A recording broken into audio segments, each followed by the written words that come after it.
नमस्कार मंडळी, ठरलं तर मग या मालिकेचा भाग आत्ताशी आला बाबा, थोडा वेळ झाला, लगेच अपलोड करतेय. आजचा भाग म्हणजे 3 मार्चचा भाग तुम्ही ऐकत आहात. अतिशय छान दाखवलाय आजचा भाग आणि भरपूर घडामोडी घडल्यात आजच्या भागामध्ये. सुरुवातीला त्यांनी दाखवलंय कल्पनाताई डिस्टर्ब असतात. प्रतापराव त्यांना विचारतात, काय झालं ग कल्पना? मागे सायली सुद्धा उभी आहे स्वयंपाकघरात. कल्पनाताई म्हणतात, अहो मला रविराज भाऊजींची काळजी वाटते हो. तुमचं म्हणणं पटतंय मला, त्यांचा राग जायला थोडा वेळ द्यायला हवा आपण. पण असं वाटतंय एकीकडे की आपण जास्ती ताणतोय का हे नातं? म्हणजे आपणच स्वतःहून जाऊन त्यांना भेटून येऊयात का? प्रतापराव म्हणतात, असं म्हणतेस का कल्पना? बरं ठीक आहे, चालेल ना. तसंही मला रविराज सोबत मोकळेपणाने बोलायला जरा वेळ मिळेल. कल्पनाताई म्हणतात, ते आपलं ऐकेलच असं सांगता येत नाही, ते कदाचित चिडतील सुद्धा. पण आपल्याला तर समाधान मिळेल ना की आपण प्रयत्न केला. प्रतापराव म्हणतात, अगं कल्पना, नात्यांचं कसं असतं, नात्यांना जरा खतपाणी घालावं लागतं, वेळ द्यावा लागतो आणि आपल्या नात्यामध्ये तशी काही काळजीची गरज नाहीये. कल्पनाताई म्हणतात, चला मग निघूयात लगेच आपण त्यांच्या घरी जायला. मग प्रतापराव म्हणतात, अरे निदान रविराजला कळेल तरी, तो नसल्यावर आपल्याला फरक पडतो. चल बरं. कल्पनाताई आणि प्रतापराव आता या प्रतिमात्याकडे जातात बरं का प्रेक्षकांनो. आणि प्रियाने तिथे त्यांना बावळं करायचं ठरवलंय. आता ही सायली खूप आनंदित होते आणि ठरवते की देवापुढे साखर ठेवूयात. ती देवाजवळ साखर ठेवते आणि तिला खूप छान वाटतं की आपले सासू सासरे नातं जोडतायत पुन्हा. सायली आता बेडरूम मध्ये तिचा देव आहे ना सेपरेट, त्या देवाजवळ साखर ठेवते आणि म्हणते, देवा माझ्या सासू सासऱ्यांच्या मनात किती ओलावा आहे. आता रविराज काकांना आई बाबा भेटायला जातील आणि सगळं पूर्वीसारखं होईल. बाप्पा, कळत नकळतपणे ही माणसं माझ्यामुळे दुरावली गेली आहेत, त्यांची नाती पुन्हा पूर्वीसारखी कर, असं सायलीने देवाजवळ प्रार्थना केलेली दाखवली आहे. आता पुढच्या भागात बघा, या प्रतिमात्या खूप खुश असतात पहाटे पहाटे आणि त्यांनी फुलदाणीमध्ये त्यांच्या बागेतनं काही फुलं आणली आहेत गुलाबाची आणि ती फुलदाणी सजवतात. प्रिया त्यांना असं खुश बघते आणि तिला खूप त्रास होतो. ती मनात विचार करते, माझं लग्न मोडल्याच्या मोडलं आणि ही बाई खुश आहे आता. पण प्रतिमे, मी तुझ्या आयुष्यात अशी फुलं येऊ देणार नाहीये, कारण तू माझ्या मार्गातला मोठा काटा आहेस, असा विघ्न संतोषी विचार करते प्रिया. आणि आता ती काय करते बघा, तिथून निघून जाते. प्रतिमा ते फुलं सजवतात आणि त्याही तिथून निघून जातात. त्या जरा जास्तीच आनंदी वाटल्या मला. पण असो, त्यांच्या आनंदावर विरजण घालायला प्रिया हजरच असते कायमची. आता त्या गेल्यानंतर प्रिया तिथे येते आणि त्या फुलांना काढून तिथे काटे ठेवून देते त्या जागेवर. यार, हिचं डोकं काय भलत्याच ठिकाणी चालतं. आवरा रे कोणी या बाईला, आवरा. असो, पण आता तिने ते फुलं टाकून दिलेत आणि तिथे काटे ठेवलेत. आता प्रतिमात्या येतात पुन्हा, तिथे बघतात तर काय, इथे काटे. आता ते पाहिल्यानंतर त्यांना टेन्शन येतं ना, अरे बापरे, काटे, इथे तर फुलं होती. आता प्रिया तिथे येते आणि म्हणते, अगं आई, हे काय झालं? प्रतिमात्या तन्वीला म्हणतात घाबरून, अगं तन्वी, अगं मगाशी मी फुलं ठेवली होती तिथे छान सजवून, कुठे गेली फुलं? प्रिया म्हणते, अगं आई, मी तर मगासपासून इथे काटेच बघतीये, तरीच म्हणलं इथे काटे कोणी आणली? प्रतिमात्या म्हणतात की नाही ग नाही, अगं मी तर फुलं ठेवली होती इथे. प्रिया मुद्दाम त्यांना बावळं करते आणि म्हणते, अगं आई, असं काय विचार करतेस तू, बस बरं इथे बस. आता त्यांना खाली बसवून म्हणते, अगं आई, तू काय टेन्शन घेतेस, तुझ्या गोळ्यांचा साईड इफेक्ट आहे बघ. तू हल्लीनं फारच विसरायला लागलीयस बघ ना. परवाच्या दिवशी तुला वाटलं की तू उपमा केलायस, पण कुठे केला होतास तू उपमा? अगं तसंच तुला आता फक्त वाटतंय की तू फुलं गोळा केली आहेस, पण खरं तर तू काटेरी फांद्या उचलल्यास ग. प्रतिमा त्या खरंच एवढ्या वेड्या आहे का प्रेक्षकांनो? आता त्या आठवतात, मी तर फुलंच ठेवली होती. आता प्रियाला वाटते हे सगळं सहजासहजी ती मॅनेज करू शकते, पण किती दिवस मॅनेज करणार ती हे सगळं? आता प्रतिमात्या म्हणतात, नाही, हे शक्यच नाहीये. मला आठवतं, मी भानावर होते, मी फुलं ठेवले, बागेतनं फुलं काढले. आता प्रिया म्हणते, आई तू शांत हो बरं. आपण काय करू, तुझं व्यवस्थित चेकअप करून घेऊ आणि जर तुझ्या ब्रेनमध्ये काही प्रॉब्लेम असेलच ना, तर आपण बघू, म्हणजे आपल्याला कळायला हवं काय प्रॉब्लेम आहे काय नाही, बघू, आपण इलाज करू आई तुझा. आता त्या प्रतिमात्याला आलं त्या बिचाऱ्या स्वतःवरच वैतागतात आणि असं डोक्याला हात मारून घेतात. तेवढ्यात तिथे कल्पना आणि प्रतापराव आलेत बरं का. प्रिया त्यांना बघते आणि म्हणते, अरे मामा मामी, किती छान सरप्राईज दिलं तुम्ही, या ना या. आता प्रतिमात्या बिचाऱ्या त्यांच्या टेन्शनमध्येच असतात, डोक्याला हात मारून बसलेल्या असतात. कल्पनाताईंना आणि प्रतापरावांना ते खटकतं. आता प्रिया म्हणते, अगं आई, असं काय करतेस, अगं मामा मामी आलेत, बघ. अगं बघ आई, मामा मामी आलेत. ए आई. आता त्यांची तंद्री लागलेली असते बिचाऱ्यांची आणि मग लगेच प्रिया त्यांना अशा हलवून म्हणते, अगं आई बघ ना. मग आता प्रतिमात्या बघतात कल्पनाताईंकडे आणि म्हणतात, अगं ये ना, ये कल्पना, मग कल्पनाताई म्हणतात, अगं प्रतिमा ठीक आहेस ना तू? प्रतिमा आत्या म्हणतात, हो ग कल्पना मी ठीक आहे, या ना या. आता त्यांना या बसा म्हणून तिथे बसवलं जाते. आता प्रिया बघा कशी बोलते बरं, ती हे असं बोलते एवढं कुचकं काचकं, त्यात कोणाला हायलाइट होत नाही का की ही विक्षिप्तासारखी बोलते म्हणून? तर बघा काय घडलंय. प्रिया म्हणते, बसा ना मामा मामी. मग प्रतापराव म्हणतात, अगं प्रतिमा सॉरी, म्हणजे आम्ही अचानक न कळवताच आलो. प्रिया म्हणते, असं काय नाही मामा, तुझं पण घर आहे ना हे. मग प्रतापराव म्हणतात, अगं प्रतिमा आम्हाला ना रविराजशी बोलायचं होतं ग. अगं कसं आहे, आपल्या दोन्ही घरामध्ये जरा दुरावा निर्माण झालाय ना, म्हणजे तो दूर करण्यासाठी कोणीतरी प्रयत्न करायलाच हवे नाही का. मग प्रतिमा त्या म्हणतात, खरं तर रविराज मगाशीच बाहेर, पण आता रविराज कुठे असतील हे मला सांगता येणार नाहीये. आता प्रतिमा आत्या बोलतायत ना, हिला मध्ये मध्ये बोलायची काही गरज आहे का? लगेच प्रिया म्हणते, अगं आई मग बाबांना फोन कर ना, घे घे अगं फोन कर बाबांना. ते काय आहे ना, माझ्या आईला आजकाल हल्ली पटकन काही सुचतच नाहीये. प्रिया अशी बोलते बरं का. कल्पनाताई तिच्याकडे बघतच राहतात. प्रतिमा आत्यांना एवढं कानकोंड होतं ना. प्रिया म्हणते, अगं आई कर ना, फोन कर ना. आता या प्रतिमा आत्या बिचाऱ्या फोन लावतात रविराजांना. प्रतिमा आत्यांनी फोन लावलाय रविराजांना आणि त्या म्हणतात, अहो तुम्ही कुठे आहात? इथे कल्पना आणि प्रताप आलेत खास तुम्हाला भेटायला. त्या पुढे काही बोलणार तेवढ्यात तिकडनं बहुतेक काहीतरी आदवा तदवा बोलले असतील ते रविराज. जावई बापू चिडलेले आहेत ना सध्या त्यामुळे त्यांनी कदाचित फोन कट केला. आता प्रतापराव आणि कल्पनाला कल्पना आली की काय झालं असेल तमाशा.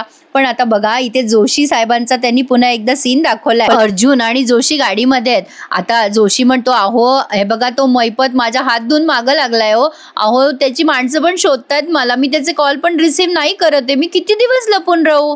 अर्जुन म्हणतो, तू त्याचे कॉल का घेत नाहीयेस?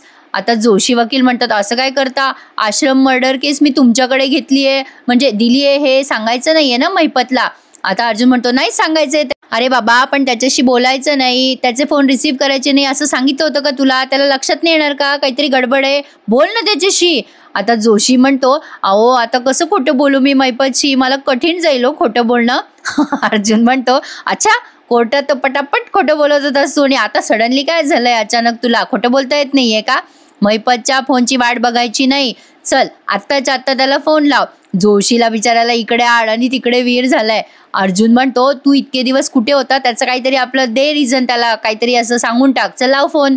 आता जोशीला पंचायत पडली ना, कसं फोन करावं काय करावं. तो अर्जुनकडे केविलवाणा नजरेने बघायला लागतो. अर्जुन म्हणतो, लावतो की नाही फोन. आता प्रतिमा आत्या म्हणजे एका मागोमाग एक सीन त्यांनी दाखवलेत बरं का प्रेक्षकांनो. आता प्रतिमा आत्या मुद्दाम नाटक करतात, चांगलं चांगलं चेहरा करून, हो हो हो काही हरकत नाहीये. आता प्रतिमा आत्याला काय वाटतंय ते प्रतापरावांना कळलंय. आता प्रतिमा आत्या म्हणतात, त्यांना जरा उशीर. आता प्रतापराव म्हणतात, अगं प्रतिमा नको सारवासारव करूस, आम्हाला अंदाज आलाय रविराज तुला काय बोलला असेल, त्याला आमचं तोंडही बघायची इच्छा नसेल ना. प्रिया लगेच मध्ये बोलते आणि म्हणते, मामा जाऊ दे रे, कशाला मनाला लावतोस? आणि आई, अगं असं काय ग तुझं काम? मामा मामी आले आणि कॉफी पण नाही विचारली. आता ते आत्ताच तर येऊन टेकले आणि कॉफी कधी विचारणार होती बिचारी प्रतिमा आत्या. पण प्रिया कशी बोलते बघा ना. काय ग आई, तुझ्या लक्षातही राहत नाही का ग एवढं विचारणं? अगं काय झालं माहितीये का मामी, माझ्या आईच्या ना आजकाल लक्षात राहत नाही बघ. आता त्या कल्पनाताई बघायलाच लागतात तिच्याकडे. आता प्रिया पुढे म्हणते, आज बघ ना माझ्या आईचं काम कसं झालंय, फुलं आणायचे तर काटेरी फांद्याच घेऊन आली घरामध्ये. अगं परवा तर. आता प्रतिमा त्या लगेच हिला गपचूप करता बरं का आणि म्हणतात, अगं तन्वी काय झालं, मी विचारणारच होते कॉफी यांना पण आत्ताच आले ना ते. त्या प्रतिमा त्याला बिचाऱ्यांना एवढं कानकोंड होतंय ना. प्रिया म्हणते, बरं बरं बैस आई, तू इथेच बैस, मी आणते कॉफी. काय ना मामी, उगाच कॉफीमध्ये साखरेच्या ऐवजी मीठ बीठ पडलं तर नको ना असं व्हायला, मीच आणते हा कॉफी. आई तू बस हा इथे. बरं अशी कुठली सख्खी मुलगी आपल्या आईचा अपमान करते का हो असा चार चौघासमोर, तेही तिच्या माहेरच्यांसमोर दिस इज इम्पॉसिबल. असो मालिका म्हणल्यावर चालायचंच. आता प्रिया तिथून निघून जाते पण माहेरच्या माणसांना काळजी वाटतेच शेवटी. प्रतापराव म्हणतात, काय ग प्रतिमा, अगं तू गोळ्या घेतेस ना? प्रतिमा त्या जरा रडवेल्या झाल्यात. आता त्या म्हणतात, हो खरं तर मला काही होतच नाहीये, पण मी विसरते का हे मला कळतच नाहीये. मग कल्पनाताई म्हणतात, अगं असू देत ग प्रतिमा, होतं कधी कधी. इतक्या महिन्यांमध्ये तुझी किती चांगली प्रगती झाली आहे, हे विसरणं वगैरे हळूहळू जाईल निघून, तू नको काळजी करूस हा. तर पुन्हा त्यांनी अर्जुन आणि जोशी वकिलाचा सीन दाखवलाय. आता अर्जुन म्हणतो, लावतो की नाही फोन? जोशी म्हणतो लावतो लावतो. जोशीला AC मध्ये घाम फुटलाय. आता बघा अर्जुनने त्याला फोन लावायला सांगितल्या या जोशी वकिलाने फोन लावलाय महिपतला. अर्जुन म्हणतो फोन स्पीकरवर ठेव. बरं फोन लावला की महिपत तिकडनं बरंच वाडी म्हणतो काय रे दलिंदर जोशी कुठे आहे रे तू? कुठे लोळत पडलाय का काय? ढिगभर फोन केले तुला उचलता येत नाही का? हाताहून वार बिर गेला तुझ्या? कुठे होता तू जोशा? आता अर्जुन त्याला खुणवतो बोल. आता जोशी वकील म्हणतात अहो साहेब मी आत्ताच तुमचे मिस कॉल पाहिले हो. ते काय झालं माझी बायको माहेरी चालली आहे त्यामुळे ती जाण्याच्या आधी तिलाच वेळ द्यायचा असं मला म्हटली हो माझी बायको. त्याच्यामुळे तिने फोन सुद्धा काढून घेतला हो माझ्या हातातनं. आता महिपत काय म्हणतो बघा. अर बायको गेली वाटतं तुझी. अच्छा तुझी बायको माहेरी चालली तर म्हणून तुझे वांदे होणार ना. आता जोशा गुलुगुलू करत होता काय रे बायकोशी? तू तिकडं बायकोशी गुलुगुलू करत बस. इथे मी आणि साक्षी गटांगळ्या खाऊन बुडून जाऊ काय रे जोशा? हेच पाहिजे ना तुला? जोशी म्हणतात अहो असं कशाला म्हणताय? अहो आपली केस तर सेट आहे ना.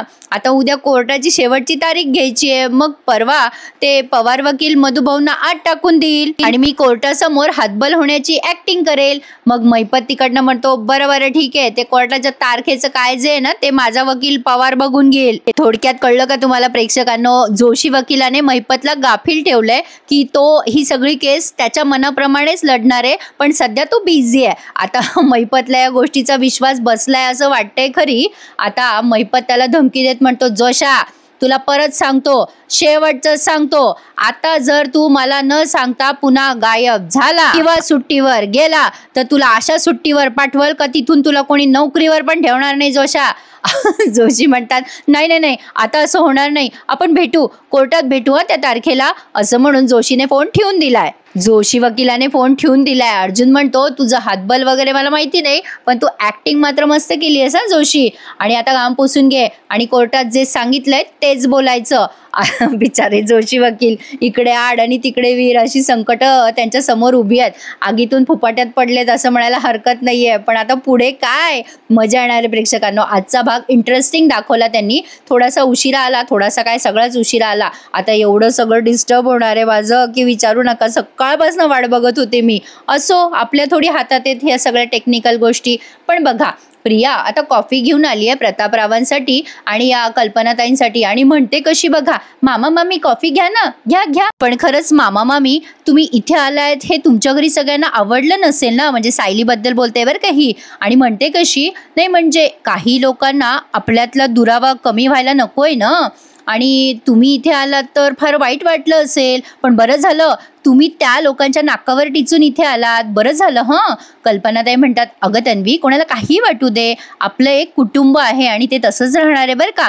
आता ही एवढी टोमणाटोमणी करते त्या प्रतिमा आत्याला कळत नाही का? त्यांना सगळं समजतंय. त्यानं हिच्यापेक्षा खूप स्ट्रॉंग आहेत. सायलीची आई आहे ती. आता त्यांनी जर ठरवलं ना तर हिला आशा उडवून लावतील त्या पण दाखवतील ते हळूहळू तेही दाखवतील. आता हे प्रतापराव प्रतिमा आत्याला म्हणतात ए प्रतिमा हे बघ तुला जेव्हा घरी यावंसं वाटेल ना आपल्या तेव्हा ये. तुला तिथे कोणीही रोखणारं नाहीये आणि तू तिथे जर आलीस ना तर तुझ्या औषधांचा परिणाम सुद्धा लवकर होईल तुझ्यावर.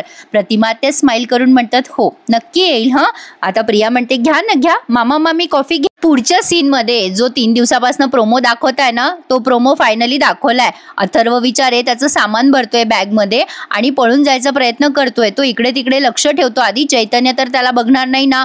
आता त्याने त्याचं सामान भरलंय. बरं प्रेक्षकांनो हा 2 दिवसाकरताच गेला होता ना चैतन्याच्या घरी राहायला. एवढी मोठी बॅग कशाला आणली असेल बिचाऱ्याने. असो हे त्याचं त्यालाच माहिती. पण आता त्याने त्याच्या गर्लफ्रेंडला मेसेज केलाय फोनवरून टेक्स्ट मेसेज आणि सांगतोय मेसेजमध्ये की मी तुला मगाशी सांगितलंय ना त्याप्रमाणे इथून पळून जातोय. मला या केस संदर्भात आता भीती वाटायला लागली. मुळात मला या केसच्या भानगडीतच पडायचं नाहीये. मी पोहोचलो की तुला फोन करतो निकिता असं म्हणून त्याने ते टेक्स्ट मेसेज केलाय. इकडे तिकडे पाहिलंय आणि चैतन्याच्या घराची खिडकी उघडली आहे आणि खिडकीतून तो पळालाय. बरं मला आणखीन एक मोठा प्रश्न पडलाय. ही खिडकी अख्खीच्या अख्खी दरवाजासारखी आहे. अशा खिडक्या खरंच या जमान्यात असतात का हो? असो, एक प्रश्न पडला, फारच गंभीर प्रश्न होता हा म्हणून तुमच्याशी शेअर केला. तो पळाला ना त्या खिडकीतनं, म्हणजे ॲक्च्युली खिडक्यांना जाळ्या असतात ना, म्हणून म्हटलं बाई. असो, आता पुढे बघा. सायली विचार करते, आई बाबा पोहोचले असतील की नाही, निघाले असतील की नाही, त्यांचं बोलणं झालं असेल की नाही, असे अनेक प्रश्न सायलीला पडलेत. आता ती विचार करते की प्रतिमा आत्यालाच फोन करून विचारते. पण हा सीन त्यांनी सुरेख दाखवलाय. प्रतिमा आत्या जरा टेन्शनमध्ये असतात, उदास असतात. तेवढ्यात सायली फोन करते आणि म्हणते, प्रतिमा आत्या, आई बाबा आले होते ना तिथे? प्रतिमा आत्या अशा नाराज होऊन हो असं म्हणतात. सायली त्यांचा आवाजाचा सूर ओळखते आणि म्हणते, काय झालं प्रतिमा आत्या? प्रतिमा आत्या म्हणतात, काही नाही ग.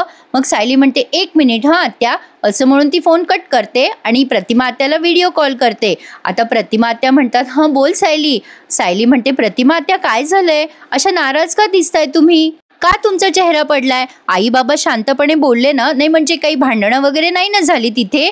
प्रतिमा आत्या म्हणतात, नाही ग, रविराज त्या दोघांना भेटलेच नाही, रविराज घरी नव्हते. पण ना सायली, आता असं बोलतात त्या आणि एकदम त्यांना रडूच कोसळतो. आता त्या म्हणतात, अगं सायली, मी ना हल्ली वेंधळ्यासारखीच वागायला लागले ग. अगं आज तर मी हद्दच केली. आणि झालेला प्रकार त्या सायलीला सांगतात की कसं त्यांनी ते गुलाबाची फुलं ठेवली होती पण अचानक तिथे काटे झाले. आता सायली ते सगळं शांतपणे ऐकते बरं का. आणि म्हणतात ना की आपण आपल्या अशा गोष्टी आपल्या माणसाजवळ शेअर केल्या ना की त्या आपोआप म्हणजे कमी होतात, आपलं दुःख हलकं होतं. प्रतिमा आत्यांचं अगदी तसंच झालंय बरं का. आता त्यांनी सगळं सांगितलं सायलीला. सायली शांतपणे ऐकून घेते प्रतिमा आत्याचं. प्रतिमा आत्या म्हणतात, असं का होतंय ग सायली? मला कळतच नाहीये. मला अजूनही पूर्वीचं काहीच आठवत नाही ग. आणि त्यात मी सगळं विसरायला लागले तर कसं होणार? अगं सायली, मला वेडबीड लागतंय का ग? आता सायली म्हणते, अहो प्रतिमा आत्या, असं काय करता? शांत व्हा बरं आधी. तुम्हाला माहितीये का परवा काय झालं? मला माझा फोन कुठे ठेवला मला आठवतच नव्हतं. घरभर फोन शोधत होते, फोनच सापडला नाही. शेवटी जेव्हा यांचा फोन आला तेव्हा माझा फोन माझ्या पर्समध्येच वाजला. आता मला सांगा बरं, याला वेंधळेपणा म्हणाल का तुम्ही? अहो प्रतिमा आत्या, मुळात आपण सगळे माणसं आहोत की नाही, यंत्र आहोत का? होतात आपल्याकडनं चुका. तुम्ही इतकं का काळजी करताय? तुमच्या मनावर, स्मृतीवर बराच ताण आलाय ना, त्यामुळे तुम्हाला त्रास होतोय आणि तुम्ही या गोष्टींचा अजून त्रास नका करून घेऊ. आता असं म्हणल्यावर प्रतिमा आत्यांना खूप असं गोडगोड वाटतं. सायलीला त्या म्हणतात, अगं सायली बेटा, किती बरं वाटतंय ग तुझ्याशी बोलून, खरंच छान वाटलं मला. आता या दोघी मायलेकींचं बोलणं, ही पाहते बाबा ही बया मागून. आता यांचं बोलणं सुरू असतं छान. प्रतिमा आत्या पण जरा स्माईल करते. या दोघींचं मायलेकींचं बोलणं बघून प्रियाला कसं तरी होतं आणि विचार करते, या दोघी मायलेकीनं आता डोक्यात जाताय माझ्या, यांचं नातं कसं तोडू ना ते कळतच नाहीये मला. प्रियाला कसं तरी होतं आता. पण आता पुढे बघा, हा बिचारा चैतन्य त्या अथर्वसाठी कॉफी घेऊन आलाय. खरं तर चैतन्यने अथर्वला खूप कम्फर्टेबल फील करवलं होतं, तरी सुद्धा अथर्व पळून जातो, यात मला नवलच वाटलंय. पण बघू पुढे काय घडतंय. चैतन्य त्याला आवाज देतो, अरे अथर्व कुठे आहेस? कॉफी आणली आहे तुझ्यासाठी. तो इकडे तिकडे बघतो पण अथर्वचा कुठेच पत्ता नसतो. आता चैतन्याला येतं टेन्शन. तो आता ती कॉफी खाली ठेवून आधी त्याचं कपाट चेक करतो, तर कपाटात त्याचे कपडे नसतात. त्यामुळे चैतन्याला अंदाज आलाय की अथर्व पळून गेलाय म्हणून. तेवढ्यात अर्जुन येतो त्याच्या खोलीमध्ये पळत पळत. चैतन्य म्हणतो, अरे अर्जुन, तू केव्हा आलास? अर्जुन म्हणतो, अरे तू केवढ्याने ओरडत होतास, तुझा आवाज बाहेरपर्यंत आला मला चैतन्य. अथर्व कुठे आहे? चैतन्य म्हणतो, अरे अथर्व पळून गेला बहुतेक अर्जुन. अर्जुन आता म्हणतो, काय? अरे काय बोलतोयस तू हे चैतन्य? चैतन्य म्हणतो, अरे मी मगाशी त्याच्यासाठी कॉफी करायला गेलो आणि इथे येऊन बघतो तर काय, तो पळून गेलाय यार. आता अर्जुनला आलं ना टेन्शन, असं कसं पळून गेला हा? अर्जुन म्हणतो, अरे असं कसं पळून गेला? अरे तू सगळीकडे शोधलं का? चैतन्य म्हणतो, अरे सगळीकडे शोधलं, असं किती मोठं आहे माझं घर अर्जुन, अरे कुठेच नाही सापडत येतो. आता अर्जुन म्हणतो, तू फोन लाव त्याला. आता चैतन्य फोन लावतोय अथर्वला आणि अर्जुन इकडे तिकडे शोधायला गेलाय चैतन्याच्या घरामध्ये, पण अथर्व कुठेच नाहीये, तो तर खरंच पळून गेलाय. आता यांना खात्री पटते. चैतन्य त्याला कॉल लावतो पण त्याचा कॉल रिजेक्ट करतोय तो, म्हणजे त्याला ब्लॉक केलाय त्याने. अर्जुन विचारतो, लागला का फोन त्याचा? तो तुझ्या घरात पण कुठे नाहीये. चैतन्य म्हणतोय, अरे 2 रिंग नंतर फोन कट होतोय, बहुतेक अथर्वने मला ब्लॉक केलंय. आता यांना प्रश्नच पडलाय. चैतन्य म्हणतो, अरे तो स्वतःहून पळून गेलाय अर्जुन, हा अर्थ होतोय त्याच्या पळून जाण्याचा. आता अर्जुन म्हणतो, आपल्याला काहीही करून त्याला शोधावं लागेल चैतन्य. हे बघ, तुझ्या ओळखीच्यांचा म्हणजे त्याच्या ओळखीच्यांचा नंबर आहे का तुझ्याकडे? चैतन्य म्हणतो, नाही ना यार, आपण कोणाचाच नंबर घेतला नाही. अर्जुन म्हणतो, त्याचा फॅमिली मेंबर एक्सेट्रा. आता चैतन्य म्हणतो, नाही यार, कोणीच माहिती नाहीये आपल्याला. पण हा त्याची गर्लफ्रेंड आहे निकिता म्हणून, पण आपल्याला तिचाही नंबर माहिती नाहीये रे. अर्जुन म्हणतो चैतन्य आपल्याला कसंही करून त्याला शोधावं लागेल, आपली उद्याचीच तारीख आहे कोर्टाची, आपण जर उद्या त्याला हजर नाही केला ना कोर्टात तर ती साक्षी शिखरे खरी ठरेल यार. चैतन्य अर्जुन वैतागलेत, कुठे शोधायचं यार या माणसाला. अर्जुनचं लक्ष जातं बोलता बोलता त्या खिडकीकडे. अर्जुन म्हणतो चैतन्य ही खिडकी उघडी होती का आधीपासनं? चैतन्य म्हणतो नाही रे, अथर्व दिसू नये कोणाला म्हणून मीच त्याला कडेकोड बंदोबस्तात ठेवलं होतं, मी तर ती खिडकी लॉक केली होती. आता चैतन्याच्या लक्षात येतं अरे यार म्हणजे हा खिडकीतनं पळाला, बाप रे कमाल आहे यार याची. सॉरी यार अर्जुन, मला आयडिया नव्हती यार हा असा पळून जाईल, नाहीतर मी लक्ष ठेवलं असतं रे त्याच्याकडे. अर्जुन म्हणतो नो मॅटर व्हॉट, तो कुठेही पळून जाऊ दे, पण मी त्याला उद्या कोर्टात कशाही हजर करणारच आहे. एक काम कर चैतन्य, इन्स्पेक्टर कदमांना फोन लाव आणि त्यांना सांग की अथर्व जिथे जिथे गेला असेल किंवा त्याच्या फोनचं लोकेशन ट्रेस करता आलं तर बघ, आत्ताच्या आत्ता सांग त्यांना. आता चैतन्य लगेच फोनाफोनी सुरू करतोय. अर्जुन त्याच्या सोर्सेसचा वापर करतोय. दोघही जण आता अथर्वचा कसून शोध घेत आहे. आता हे काहीतरी ड्रामा रंगवण्यासाठी दाखवलंय त्यांनी. आता अथर्वला कसे बसे ते शोधून काढतील. ऍक्च्युली त्याचा फोन त्यांनी ट्रेस काय म्हणतात ते केलाय, म्हणजे त्याचं लोकेशन कळलंय त्यांना. तो रत्नागिरीला कुठेतरी त्याच्या मामाच्या घरी जाऊन लपलाय. अर्जुन आता त्या रत्नागिरीला जाणार आहे, पण तत्पूर्वी हा मालिकेतला आपला सीन बघा. आता या कल्पनाताई आल्यात बरं का स्वयंपाकघरात. सायलीला बघतात आणि त्यांना असं कसं तरी होतं, बाई आता हिच्यासमोर कसं जाऊ स्वयंपाकाला, काय करू. आता सायलीला ते लक्षात येतं की या बाईला आपण नको इथे. आता ती भाजी निवडत असते कसली तरी, ती भाजी घेते ती आणि टेबलवर जाऊन उभी राहते बाजूला.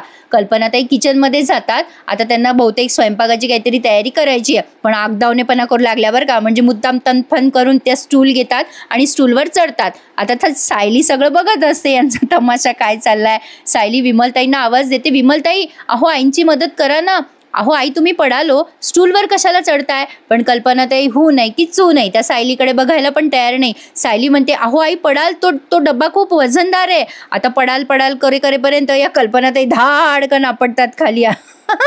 ती सायली आवाज देते अहो विमलताई तुम्ही कुठे आहे, अहो विमलताई इकडे या ना. पण तोपर्यंत कल्पनाताई धाडकन पडलेल्या असतात जमिनीवर, काय जोरात पडल्या त्या. अरे बाप, कशाला रिकामे कामं करावं बरं. आता ती कंबर चांगली शेकली गेली असणार आहे यांची. असो, आता अश्विन त्याचा काहीतरी काम करत असतो आणि त्याला तन्वीची आठवण येते आणि तो फोन लावतो त्या प्रियाला. आता प्रिया विचार करते अरे अश्विनचा फोन. तिला आणखीन भारी वाटतं की चला आता हा मासा पटकन गळायला लागला असा ती विचार करायला लागते. ती तिच्या नखांना शेप देत बसलेली असते आणि अश्विनचा फोन येतो तर ती मुद्दाम उचलत नाही. तिला असं वाटतं की अश्विनला स्वतःहून आठवण आली आहे ना, तर थोडंसं याला तडपावं तरसावं, म्हणजे या दोघांमधलं प्रेम वाढेल असं ती मनाशीच बोलत असते बरं का. अश्विन कर फोन कर, तुला थोडी तरसवते म्हणजे आणखीन तुझ्यातलं आणि माझ्यातलं प्रेम कसं वाढेल. आता हा अश्विन पण तिला नॉनस्टॉप फोन करतोय.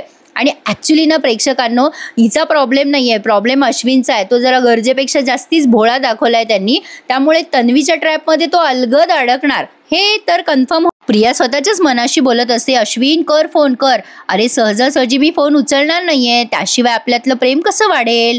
आता मी सुपर फास्ट स्पीडने सुभेदारांच्या घरात शिरणारच प्रियाने ठरवलंय. अश्विन खूप असा टेन्शनमध्ये आलाय. तन्वी फोन का उचलत नसेल, काय झालं असेल.